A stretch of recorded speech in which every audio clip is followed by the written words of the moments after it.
I tell you one episode where I think it was the only time I was really scared.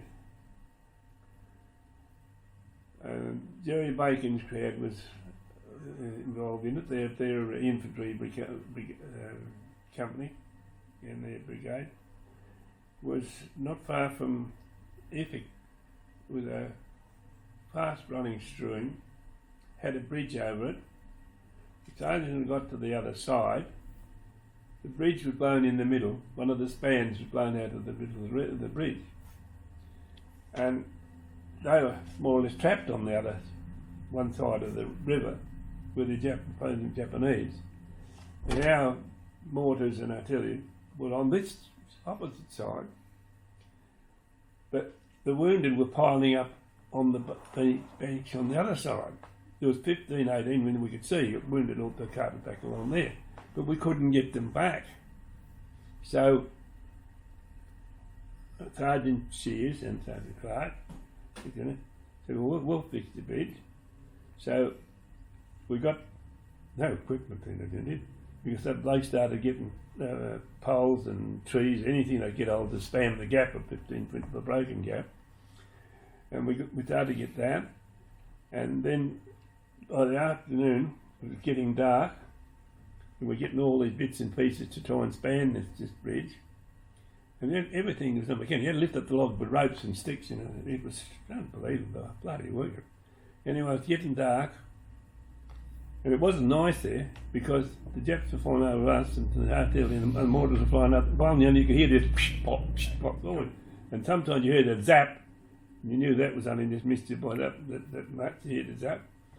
Anyway, getting darker and darker, and we still hadn't got to go, and the wounded were piling up on the other side of the bench. We got word back to the Red Cross and the doctors, and instead of waiting for them to bring the wounded down, they come up and brought all their gear up and set it up on our side of the river. A couple of poles and a tarpaulin. This was to be the operating theatre.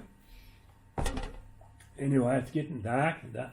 We're struggling, and anyway, Sergeant Shears said we had a little jeep there on the beach. And he said, we had a nickname. There was Hambone and Butterfly. They used to run the little jeep.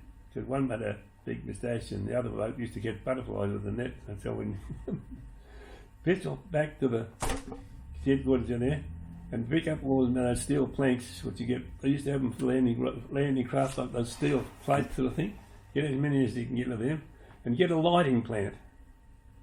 A lighting plant? Yeah, where are we going to get? He said, never mind, pinch one from some tent or somewhere, get a lighting plant. So we're going there, it's getting darker and darker, you know, and the pump, and the mortars are going back and forward, and it's getting there, it's getting close up there. Any minute one of these bastards are going to drop short right on top of it. And anyway, Butterfly comes back with this, gets off the bridge, so Hughes gets the lighting plant, puts it down, gets a big pole and puts it up, starts her up in the middle of the darkness. You should have heard the language. I reckon it would have burnt the bloody jungle out.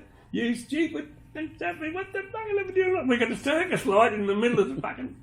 We're in the middle of the battlefield. And the shots are going back and forth over the top of us. You know?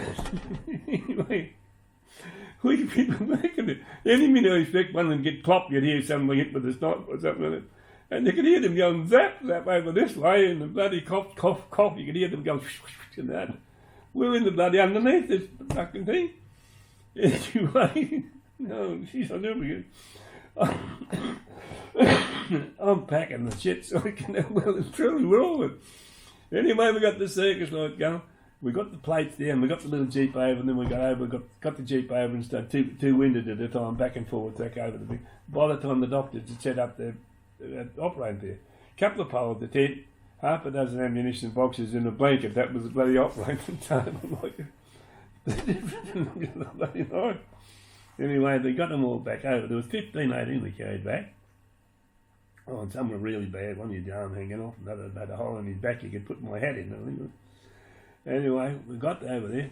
When we got them back over there, we were stuffed. This is about 10 o'clock at night.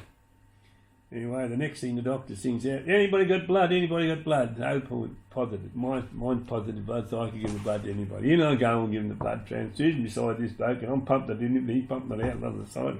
Sewing this bloke up like a bag of oats. Jesus, it was rough. But it saved their lives, like, you know, because otherwise they would have had to stay there till probably the next day, and then they would have carted them 6 hours or 12 hours back down the track. They would have died. So we got them straight away, like. Anyway, the buddy was sitting there after I give the blood, one lot of blood hanging around. It was starting to rain like buggery, so we put coats over the old fellas that were laying on the bank and the hats over their face to keep the rain off. Anyway, the next thing you see this little light bobbing coming up the track. It was the Salvo with his buddy's coffee urn on his back, you know. And then with him was the lieutenant, McGregor, I remember now. Anyway, McGregor's got a bloody 2-gallon can, like a petrol can. You walk up and the coffee. Anyway, the Salvo comes over to where we were laying and gives a couple of hot coffee. Anyway, the lip gets its chin out, takes her out, she's glug, glug, glug, she's raw, run, you know. So we have a coffee right. Oh, that was about 11 o'clock. Anyway, after that, I gave 2 lots of blood within a couple of days there.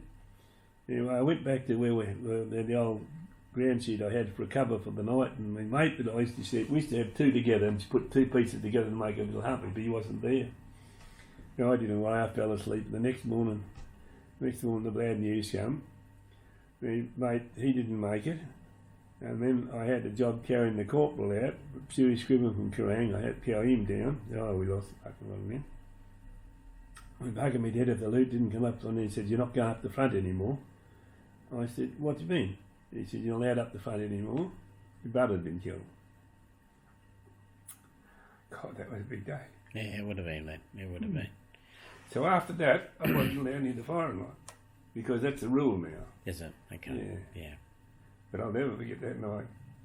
God, I kept to shit myself a bit on my head, one of them go over. It's amazing how it was put together. Sergeant Shear's got the I don't know, military medal. Military medal. BCM, I think. Yep. Okay. Huey Scriven, that was my corporal, he got the military medal. Yeah. And one only got the mentioned in dispatches medal, ribbon, and we got the mentioned in dispatches ribbon because he couldn't have credited the whole lot of us.